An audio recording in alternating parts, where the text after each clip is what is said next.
Madam இன்னைக்கு supreme கோர்ட்டை approach பண்ணியிருக்காங்க. இந்தியாவில் முதல் முறையாக ஒரு கட்சி இந்த எஸ்ஐஆரை ஆதரித்து இது வேணும் அப்படின்னு சொல்லிட்டு போயிருக்கு அப்படின்னா ஏஐஏடிஎம்கே மட்டும்தான் இந்தியாவில், வேற எந்த பார்ட்டியும் கிடையாது. இன்னைக்கு இதை திமுக ஏன் எதிர்க்கிறது அப்படின்ட்டு வந்து கேட்டதற்கு இன்னைக்கு எதிர்கட்சி தலைவர் மரியாதைக்குரிய திரு எடப்பாடி பழனிசாமி என்ன சொல்லியிருக்காருன்னா, கள்ள ஓட்டு போட முடியாது அப்படிங்கிறதுனால திமுக இதை எதிர்க்கிறதுன்னு சொல்லிட்டு. நிஜமாலுமே அதுதான் காரணமா மேம்? உண்மை அதுதான், உண்மையாகவே உண்மை அதுதான், அதுல எந்த சந்தேகமும் இல்லை. ஓகே, கள்ள ஓட்டு ஏன்னா வரலாறு அந்த மாதிரி இருக்கு. திமுகவின் வரலாறை வைத்து அவர் பேசினார். கடந்த தேர்தலில், அதாவது நம்ம எலெக்ஷன் நடந்தது இல்லையா, அந்த ஜெயக்குமார் அண்ணன் ஜெயக்குமாரை கூட அரெஸ்ட் பண்ணாங்க, உங்களுக்கு நினைவு இருக்கா? உள்ளாட்சி தேர்தல்கள், லோக்கல் பாடி எலெக்ஷன்ஸ்ல. ஸோ அந்த மாதிரி கள்ள ஓட்டு போடாதவங்க கிடையாது திமுக காரர்கள். கள்ள ஓட்டு போட்டு அதை எதிர்த்து கேள்வி கேட்டதற்காக ஒரு பிரச்சனையை பண்ணி அவரை வந்து 15 நாள் சிறைப்படுத்தினார்கள். இது வந்து ஒரு வரலாறாக இருக்கிறது. இன்றைக்கு நீங்க தொடர்ந்து எல்லா ஊடகங்கள்லையும் பார்க்கலாம், சமூக வலைத்தளங்கள்ல ஒரு வீடியோ வந்து சர்க்குலேட் ஆயிட்டு இருக்கு, நீங்க பார்த்துருப்பீங்கன்னு நினைக்கிறேன். அதாவது திமுக ஐடி விங்கை சார்ந்த ஒரு பெண் பிஎல்ஓ பணியை செய்கிறார். இதை கேள்வி கேட்கும்போது ஒரு பிஜேபி நிர்வாகி கேள்வி கேட்கிறார். கேள்வி கேட்கும்போது இது எனக்கு தெரியாது, ஒருத்தர் சொன்னார், அவர் பேர் ஜான்சன் ஆர் சம்திங், ஏதோ ஒரு பேர் சொல்லி அவங்க சொல்கிறாங்க. அவருக்கு கால் பண்ணி பேசினா அவர் என்ன சொல்கிறாரு, அவரும் பிஎல்ஓ கிடையாது. அப்ப சம்பந்தமே இல்லாதவர்கள் எல்லாம் ஒரு அப்ளிகேஷனை எடுத்துட்டு போய் மக்கள் சந்திப்புன்னு சொல்லி நடத்தினாங்க அப்படின்னா இதுல எப்படிப்பட்ட உண்மை இருக்கும்ன்றதை நம்ம யோசிச்சு பார்க்கணும். இன்னொன்னு, கள்ள ஓட்டு போடுவதற்கான ஒரு முனைப்பு இதில் இருக்கிறதா உங்களுக்கு தெரியலையா?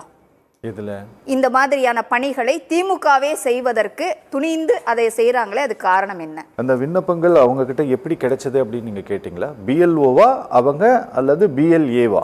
பிஎல்ஓ கொடுத்திருக்காங்க. பிஎல்ஓ திமுக நிர்வாகி கிட்ட கொடுத்திருக்காங்க. முதல்ல அவங்க கொடுக்கலாமா? ஓகே. அந்த பணியை அவங்க செய்யலாமா? ஓகே. ஏன் அவங்க செஞ்சாங்க? சரி. அப்ப என்ன நாங்க கேட்குறோம் அப்படின்னா, ஏடிஎம்கேவோட இது என்னவா இருக்கு, எங்களுடைய கருத்து என்ன இருக்கு, பொதுச் செயலாளர் என்ன சொல்றாரு அப்படின்னா, நேர்மையான ஒரு தேர்தல் நடப்பதற்கு வாக்காளர்கள் சரியானவர்களாக இருக்கணுமா இல்லையா? இறந்து போனவர்கள் வந்து ஒவ்வொரு தேர்தலுக்கும் உயிர் பெற்று வந்துடுறாங்க அப்படின்னு சொன்னார் இன்னைக்கு. அதுல எவ்வளவு உண்மை இருக்கு? இறந்து போனவர்கள் எப்படி வாக்களிக்க முடியும்? வாக்களிக்கிறார்கள் அப்படின்னா அவங்க வரல, அவர்கள் சார்பாக வேறு யாரோ ஒருவர் வந்து வாக்களிக்கிறார். நான் குறுக்கிடுறதுக்கு நீங்க மன்னிக்கணும், சொல்லுங்க. எலெக்ஷன் கமிஷன் ஆஃப் இந்தியா வந்து ஒரு 4ஆம் தேதி, இந்த மாதத்தினுடைய 4ஆம் தேதின்னு நினைக்கிறேன், ஒரு ப்ரெஸ் ரிலீஸ் வந்து அவங்க கொடுத்தாங்க. அவங்க கொடுத்ததுல இந்தியா முழுவதும் நாங்க வந்து ஒரு 52 கோடி வாக்காளர்கள் குறித்த இந்த எஸ்ஐஆர் பணிகள் மேற்கொள்ளப்பட இருக்கிறது. அதில் வந்து பிஎல்ஓஸ் வந்து பார்த்தீங்கன்னா டோட்டல் வந்து 5,33,000 பேர் பணியில் ஈடுபடுறாங்க. பிஎல்ஏஸ் வந்து பார்த்தீங்கன்னா 7,64,000 பேர்.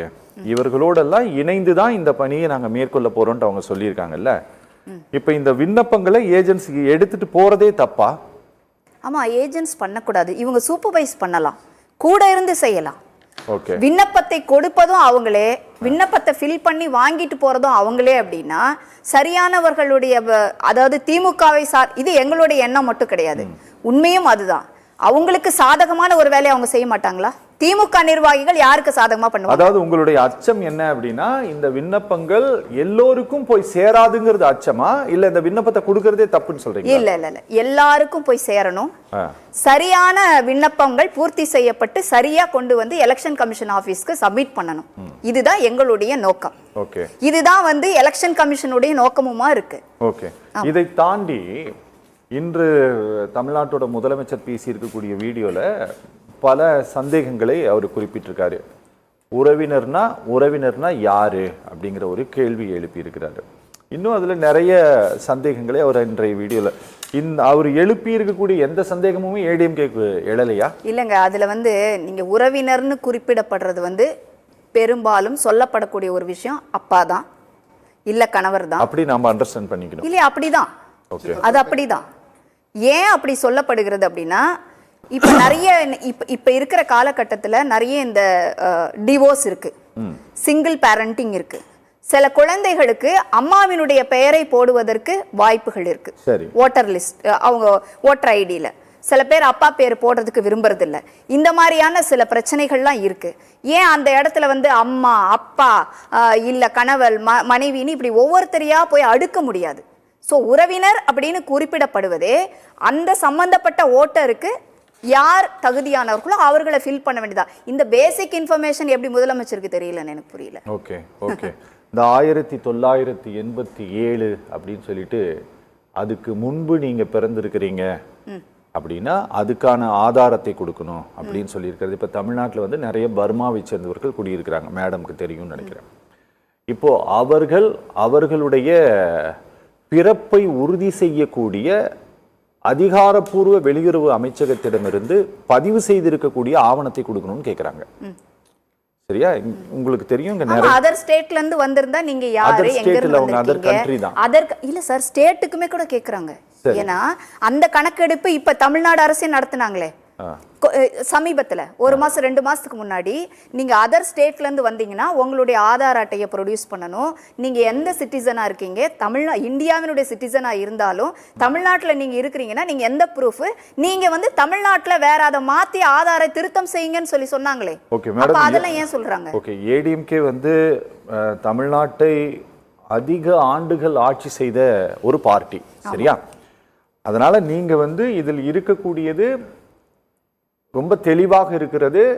திமுக தான் இதில் வீண் அரசியல் செய்கிறது அப்படிங்கிறது உங்களுடைய ஸ்டாண்டு. கரெக்டா? கண்டிப்பா. ஓகே மேடம், நிறைய சந்தேகங்களை டிஎம்கே மட்டும் எழுப்பல. ஒருவேளை திமுகவினுடைய முதலமைச்சர் மட்டும் இதை எழுப்பி இருந்தார் அப்படின்னா திமுக இதை வைத்து அரசியல் செய்கிறது அப்படின்னு சொல்லலாம். நீங்க மேற்கு வங்க மாநிலத்தினுடைய முதலமைச்சர் ஒரு பெரிய ரேலியே நடத்துறாங்க. கேரளாவினுடைய முதலமைச்சர் இந்த எஸ்ஐஆர் குறித்த சந்தேகத்தையும் அச்சத்தையும் வெளிப்படுத்துறாங்க. அதிமுகவிற்கு எந்த பயமுமே இல்லைன்னு சொல்லும்போது தான் எங்களுக்கு ரொம்ப வியப்பா இருக்குது. அதாவது மத்திய அரசுக்கு எதிர்ப்பு நிலையில் இருக்கக்கூடியவர்கள் அத்தனை பேரும் எதிர்க்கிறார்கள். அதுதான் சரியான பதிலாக இருக்க முடியும். சரிங்களா? அது தமிழ்நாடாக இருந்தாலும் சரி, மேற்கு வங்கமாக இருந்தாலும் சரி, கேரளாவாக இருந்தாலும் சரி, அதான் உண்மை. சார் நிறைய அடுக்கிட்டே போனார். அவர் வந்து ஏடிஎம்கே ஸ்போக்ஸ் பர்சன் மாதிரி இவங்க பொதுச் செயலாளர் இதற்காக தான் சொல்கிறார், இல்லை இவங்க கட்சி இதனால் தான் இதுக்கு துணையா போறாங்க, இந்த மாதிரி பேசுறாரு. அதெல்லாம் கிடையாது. தெளிவாக இன்றைய நேர்காணலில் கூட தெளிவா சொல்லியிருக்காரு எங்க பொதுச் செயலாளர். என்ன சொல்லியிருக்காரு? ஏன் நாங்க உச்ச நீதிமன்றத்தில் நாங்களும் பங்கு பெறுகிறோம் இந்த வழக்கில் அப்படின்னு சொன்னா, நீங்க அங்க போய் தவறான தகவல்களை சொல்லிவிடக் கூடாது, உங்களை வாட்ச் பண்றதுக்காக நாங்க போறோம். சரிங்களா? இதைத்தான் அவர் சொல்லியிருக்காரு. அதற்காக தான் நாங்க போறோம். இந்த அப்ளிகேஷன் ஃபார்ம் ஃபில் பண்ற அளவுக்கு தெரியாத நிலைமைக்கு தமிழ்நாட்டு மக்கள் இருக்காங்களான்னு எனக்கு தெரியல சார். ரொம்ப தெளிவாக என்னாச்சு உள்ளுக்குள்ள அவங்க பேசிட்டு இருக்காங்க. இல்ல சாரி, அவங்க இன்டராக்ட் பண்றாங்களா மேடம்? என்னப்பா நீங்க யார் ஆடியோல உட்காந்துருக்கீங்கப்பா? பேசுங்க. ஸோ இந்த உறவினர் விஷயத்தை வந்து இது ஒரு பெரிய ஹைலைட் பண்ண வேண்டிய அவசியமே இல்லை சார். சாதாரண ஒரு அப்ளிகேஷன் ஃபார்ம். சரியா? அதுல உறவினர் பெயர்னு போட்டு பாக்ஸ்ல இருங்க சார். என்ன சார்? 2 ஃபார்மும் ஃபில் பண்ணி கொடுக்கணுமா? ஃபில் பண்ணி கொடுங்க. எத்தனை ஃபார்ம்னாலும் ஃபில் பண்ணி கொடுங்க. ஒரு ஆளுக்கு 2 தான். இல்ல அது சொல்லல. ஃபார்ம் ஃபில் பண்றதுல ஒரு பெரிய விஷயம் கிடையாது. சரியா? உறவினர்ன்ற காலத்துல நான் சொன்ன ஏற்கனவே குறிப்பிட்டபடி அப்பா பேரோ, அம்மா பேரோ, கணவர் பேரோ, மனைவி பேரோ அவங்க எழுதி பாக்ஸ் போட்டிருக்காங்க. நீங்க அதை போட்டுதான் ஃபில் பண்ண போறீங்க. இதையே இவ்வளவு பெரிய திசை திருப்புறதற்கு பெரிய ஏதோ கடினமான ஒரு வேலையை தமிழ்நாட்டு மக்கள்கிட்ட கொடுத்துட்ட மாதிரி இல்ல. இதுல ஒரு பெரிய கஷ்டம் இருப்பதாக தெரியவில்லை. அது மாதிரி மக்கள் யாரும் சொல்லவில்லை. அதைத்தான் நாங்க குறிப்பிட விரும்புறோம். பொதுமக்கள் யாரும் சொல்லல எங்களுக்கு இந்த ஃபார்ம் ஃபில் பண்ண தெரியலன்னு. இந்த அப்படியே இருந்தாலும் அந்த ஃபார்மை ஃபில் பண்றதுக்கு ஹெல்ப் பண்றதுக்கு தான் இந்த பிஎல்ஓஸ் இருக்கிறாங்க. சரிங்களா? இல்ல பிஎல்ஓ ஆபீசர்ஸ் போய் கொடுக்குறாங்க. அவங்க தான் பிஎல்ஓஸ், அவங்க தான் ஹெல்ப் பண்றாங்க. ரெண்டாவது, இதற்கான காலம் வந்து ரொம்ப குறுகியதா இருக்கு. 1 மாசத்துக்குள்ள எப்படி முடிக்க முடியும்? ஏன் முடிக்க முடியாது? நாங்களே சொல்றோம். நீங்க பூத் ஸ்லிப்ஸ் கொடுக்குறாங்க எலெக்ஷன் டைம்ல. பூத் ஸ்லிப் எவ்வளவு நாள்ல கொடுத்து முடிக்கிறாங்க? 2 நாள்ல கொடுக்குறாங்க. மேக்ஸிமம் 5 டேஸ்க்குள்ள ஃபுல்லா முடிச்சிருவாங்க. 2 நாள் 3 நாள்ல எலெக்ஷனுக்கு பூத் ஸ்லிப் கொடுக்க முடியுது. அப்ப வீடு வீடா போய் கொடுக்க முடியுது.